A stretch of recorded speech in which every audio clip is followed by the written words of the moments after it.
જય. વામન અવતાર એ ભગવાન વિષ્ણુના 10 અવતારોમાં 5મા અવતાર અને મનુષ્ય સ્વરૂપમાં પહેલો અવતાર હતા, જેમાં ભગવાન વિષ્ણુએ બટુકના રૂપમાં ઇન્દ્રદેવની રક્ષા માટે ધરતી પર અવતાર લીધો હતો.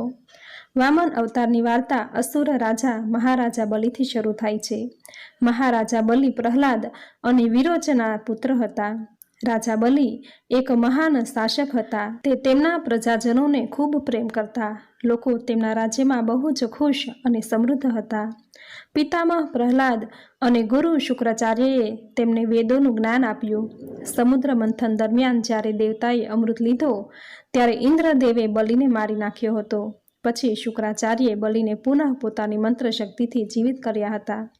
મહાબલીએ ભગવાન બ્રહ્માને પ્રસન્ન કરવા માટે એમની કઠોર તપસ્યા કરી હતી. પરિણામે ભગવાન બ્રહ્મા પ્રગટ થયા અને વરદાન માંગવા માટે કહ્યું. બલિએ ભગવાન બ્રહ્મા આગળ નતમસ્તક થઈને કહ્યું, પ્રભુ, પ્રજા સદૈવ અસુરોથી ભયભીત રહેતી હોય છે અને હું આ સંસારને બતાવી આપવા માંગુ છું કે અસુરો પણ સારા હોય છે. મને ઇન્દ્રદેવની બરોબર શક્તિ જોઈએ છે અને મને કોઈ પણ પરાજિત ન કરી શકે. ભગવાન બ્રહ્માએ આ શક્તિઓ માટે એને યોગ્ય માનીને એને એ વરદાન આપી દીધું. શુક્રાચાર્ય એક સારા ગુરુ અને સારા રાજનીતિના જ્ઞાતા હતા અને એમની મદદથી રાજા બલિએ 3 લોકો પર વિજય પ્રાપ્ત કરી લીધો. બલિએ ઇન્દ્રદેવને પરાજિત કરીને ઇન્દ્રલોક પર પોતાનો કબજો જમાવ્યો. એક દિવસ ગુરુ શુક્રાચાર્ય બલિને બોલાવ્યો અને કહ્યું કે પુત્ર, તે 3 લોક પર વિજય પ્રાપ્ત કરી લીધો છે. એટલા માટે જો તું સદાય માટે આ 3 લોકનો સ્વામી બની રહેવા માંગતો હોય તો તારે અશ્વમેઘ યજ્ઞ કરવો પડે અને તારા જેવા રાજાએ તો અશ્વમેઘ યજ્ઞ અવશ્ય કરવો જ જોઈએ, જેથી કરીને તું કાયમ માટે 3 લોકનો સ્વામી બની રહે. બલિ પોતાના ગુરુની આજ્ઞા માનીને યજ્ઞની તૈયારીમાં લાગી ગયો. આ સમય દરમિયાન ઇન્દ્રદેવ ઉદાસ રહેતા હતા, કારણ કે બલિએ ન માત્ર એમને પરાજિત કર્યા હતા પણ એ પણ એમને ભાન કરાવ્યું હતું કે એક મહાન શાસક કેવી રીતે રાજ કરી શકે. તે બલિ એક ઉદાર રાજા હતો, જેને બધા જ લોકો ખૂબ પ્રેમ કરતા હતા અને ઇન્દ્રદેવ આ જોઈને ઈર્ષ્યાથી બળીને ખાક થઈ ગયા હતા. ઇન્દ્રદેવને એવું લાગવા માંડ્યું કે જો બલિ આવી જ રીતે પ્રજાપાલક રહેશે તો બધા જ દેવતાઓ બલિની તરફ થઈ જશે. ઇન્દ્રદેવ દેવમાતા અદિતિ પાસે સહાયતા માંગવા ગયા અને એમને બધી જ વાત કરી. દેવમાતા અદિતિએ ભગવાન વિષ્ણુની આરાધના કરી અને ભગવાન વિષ્ણુ પ્રગટ થયા. દેવમાતાએ ભગવાન વિષ્ણુ પાસે વરદાન માંગ્યું કે આપ મારા પુત્રના રૂપમાં ધરતી પર જન્મ લઈને બલિનો વિનાશ કરો. ભગવાન વિષ્ણુએ કહ્યું કે બલિ તો ખૂબ જ ઉદાર રાજા છે, તો પછી કેમ તમે એનો વિનાશ કરવા માંગો છો? દેવમાતાએ ઉત્તર આપ્યો કે મને ખબર છે કે બલિ ખૂબ જ સજ્જન છે, પરંતુ તે મારા પુત્ર ઇન્દ્રદેવનું સિંહાસન સદાય માટે છીનવી લેશે અને એક માતા તરીકે હું મારા પુત્રની ભલાઈ ચાહું છું. ભગવાન વિષ્ણુએ આશ્વાસન આપતા કહ્યું કે તે પુત્રના રૂપમાં જરૂર જન્મ લેશે.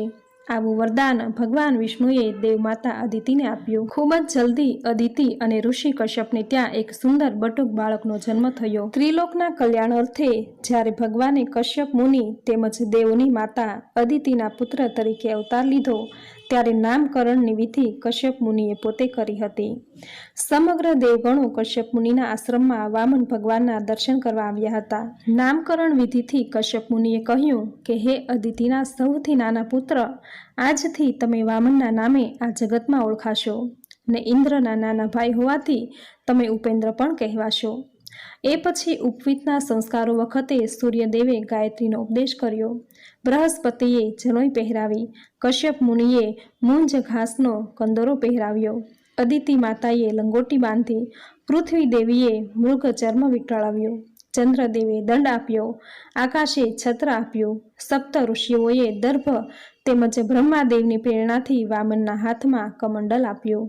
કુબેરે ભિક્ષાપાત્ર આપ્યું. ભગવતી દેવી દુર્ગા માતાએ ભિક્ષા આપી. એ બટુક સ્વરૂપના વામન ભગવાનના અદ્ભુત તેજના દર્શન કરી ઋષિઓએ ભગવાનની સ્તુતિ કરી. એ બહુ જ ચતુર અને ઘરમાં બધાને બહુ જ વહાલો હતો. એ સમયે બાળક જ્યારે 5 વર્ષનો થાય એટલે તરત જ તેના પવિત્ર જનોઈ સંસ્કાર સમારંભ રાખવામાં આવતો, જેમાં એને શિક્ષા પ્રાપ્ત કરવા માટે ગુરુકુળ મોકલવામાં આવતો વામનનો પણ જનોઈ સમારંભ આયોજિત કરીને એને ગુરુકુળ મોકલી દીધો. આ સમય દરમિયાન મહાબલીએ 99 અશ્વમેઘ યજ્ઞો પૂરા કરી દીધા હતા અને માત્ર એક યજ્ઞ વધારે પૂરો કરીને એને દેવોનો મુગટ પહેરાવી દેવાશે. આ અશ્વમેઘ યજ્ઞ પૂરો થવાનો હતો ત્યાં જ દરબારમાં એક દિવ્ય બાળક વામન પહોંચી ગયો. એક ઉજ્જવળ તેજ બાળક સંસારની બધી કળાઓમાં સંપન્ન હતો. મહાબલીએ વિનમ્રતાપૂર્વક એ બાળકની તરફ જોયું અને નતમસ્તક થઈને એને પોતાના સિંહાસન પર બેસવાનો પ્રસ્તાવ મૂક્યો. મહાબલીએ કહ્યું, હે મુનિવર, હું આપના 100મા અશ્વમેઘ યજ્ઞમાં આગમન પર સન્માનિત થયો છું અને હવે હું માનું છું કે મારો આ અશ્વમેઘ યજ્ઞ સફળ થશે. ગુરુ શુક્રાચાર્યે બાળકને સંદેહભરી નજરે નિહાળ્યો. મહાબલીએ કહ્યું, માન્યવર, આજે એ દિવસ છે કે હું કોઈ પણ વ્યક્તિને કોઈ પણ દક્ષિણા આપી શકું છું. આપ જે ચાહો એ મારી પાસે માંગી શકો છો. ત્યારે જ ગુરુ શુક્રાચાર્યે મહાબલીને વચમાં રોકીને એને વાત કરવામાં પોતાની પાસે બોલાવ્યો. ગુરુ શુક્રાચાર્ય એમને મહેલની અંદર લઈ ગયા અને એમને બતાવ્યું કે આ બાળક બીજો કોઈ નહીં પણ ભગવાન વિષ્ણુ છે. ઇન્દ્રદેવના કહેવાથી અહીંયા આવ્યો છે. હવે જો તમે એમને કંઈ પણ માંગવાનું કહ્યું તો તમે તમારું બધું જ ખોઈ દેશો. મહાબલીએ પોતાના ગુરુની માત્ર અડધી જ વાત સાંભળી અને કહ્યું, ભગવાન વિષ્ણુ, મારા પ્રભુ, જો મારી પાસે કંઈ માંગવા આવ્યા હોય તો મારે અબ ઘડી જ જવું જોઈએ. ગુરુ શુક્રાચાર્યે ચિલ્લાઈને કહ્યું કે હવે તમે પોતાના ગુરુની અવમાનના કરીને શત્રુની વાત સાંભળશો. રાજા બલીએ કહ્યું, મારા પ્રભુ વગર મારે કોઈ શાસન ના જોઈએ. એ મારી પાસે કંઈ માંગવા આવ્યા છે અને હું એમને મારું સર્વસ્વ આપી દઈ શકું છું. ગુરુ શુક્રાચાર્યે ક્રોધિત થઈને કહ્યું, રાજા બલી, તમે મારી આજ્ઞા નથી માની. હવે તમે તમારો બધો જ વૈભવ ખોઈ દેશો. મહાબલી ગુરુના આ શબ્દો સાંભળતા હતા પણ એ પોતાની વાત પર અટલ રહ્યા અને કહ્યું, મને વૈભવ ખોવાનો ભય નથી પણ મને મારા પ્રભુને ખોવાનો ડર જરૂર છે. એટલા માટે હું એમની ઈચ્છા પૂરી કરવા માંગુ છું. આટલું કહીને મહાબલી ત્યાંથી ચાલ્યો ગયો. રાજા બલી ફરી પાછા એ બાળક પાસે આવ્યા અને સ્નેહપૂર્વક કહ્યું, હે માન્યવર, હું આપણી વાત વચમાં છોડીને જતો રહ્યો એટલે હું આપની ક્ષમા માંગુ છું. એટલા માટે હવે તમે તમારી ઈચ્છા બતાવો. એ બાળકે મહાબલી તરફ શાંત સ્વભાવથી જોયું અને કહ્યું, મારે માત્ર 3 પગલાં જમીન જોઈએ છે જેને હું મારા પગ વડે માપી શકું. મહાબલીએ જેવું વિચાર્યું હતું એવું તો બિલકુલ ન થયું, કારણ કે એને એમ હતું કે આ બાળક મારા પ્રાણ માંગશે. રાજા બલીએ હસતા હસતા કહ્યું, માત્ર 3 ડગલા જમીન જોઈએ છે, એ હું તમને જરૂર આપીશ. એ બાળકે વચમાં રોકતા જ કહ્યું, જો કોઈ વ્યક્તિ માત્ર 3 પગલાં જમીનથી જો સંતુષ્ટ ન થઈ શકતો હોય એ બીજા કશાથી પણ સંતુષ્ટ ન થઈ શકે. મહારાજ, મારી માત્ર આ ઈચ્છા જ પૂરી કરી દો. એ બાળકને જોઈને મહાબલીમાં ચુંબકી પ્રભાવ આવ્યો. એમણે માથું હલાવ્યું અને કહ્યું, તમે 3 પગલાં જમીન માપીને લઈ લો. જેવા મહાબલીના મુખમાંથી આ શબ્દો નીકળ્યા, વામનનો આકાર વધી ગયો અને ધીરે ધીરે વધતો જ ગયો. એ બાળક એટલો વધી ગયો કે બલી માત્ર એમના વામન રૂપ એવડું મોટું હતું કે પૃથ્વી તો એમણે એક જ પગમાં માપી લીધી. બીજા પગમાં એ બાળકે આખું આકાશ માપી લીધું. ભગવાન વિષ્ણુના આ અવતારને ત્રિવિક્રમ અવતાર પણ કહેવાય છે.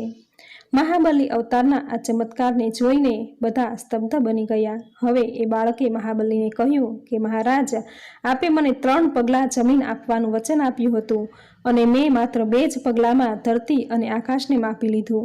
હવે મારે 3જો પગ રાખવાની કોઈ જગ્યા જ નથી બચી. તમે જ મને કહો કે હું મારો 3જો પગ ક્યાં મૂકું. મહાબલીએ એ બાળકની વાત સાંભળીને હસીને કહ્યું, પ્રભુ, હું વચન તોડવાવાળામાંથી નથી. તમે 3જો પગ મારા માથા ઉપર મૂકો.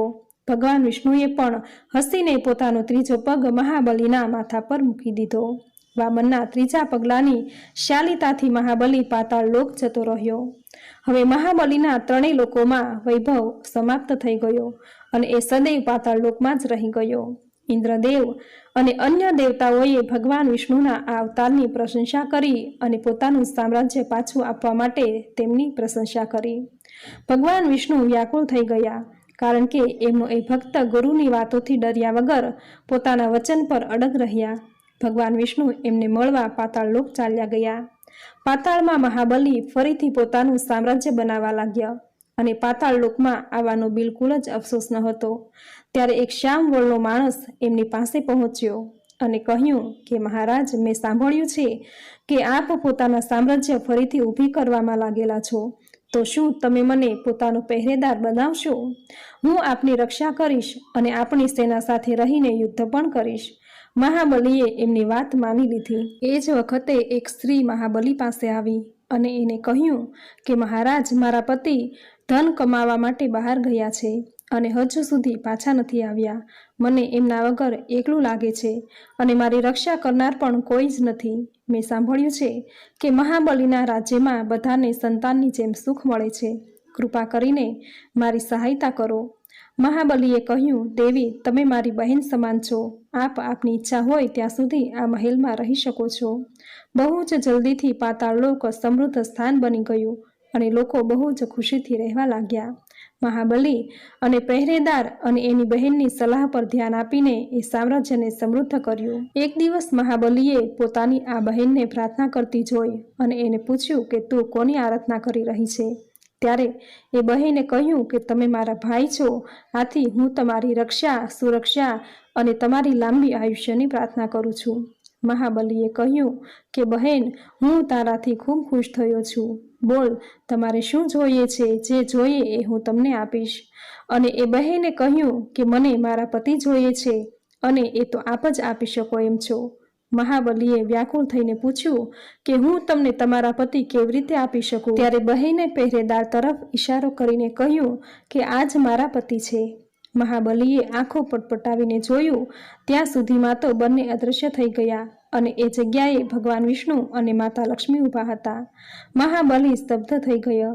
ભગવાન વિષ્ણુ એના પહેરેદાર બન્યા અને ભાગ્યની દેવી મા લક્ષ્મી હંમેશા એની સાથે જ હતી.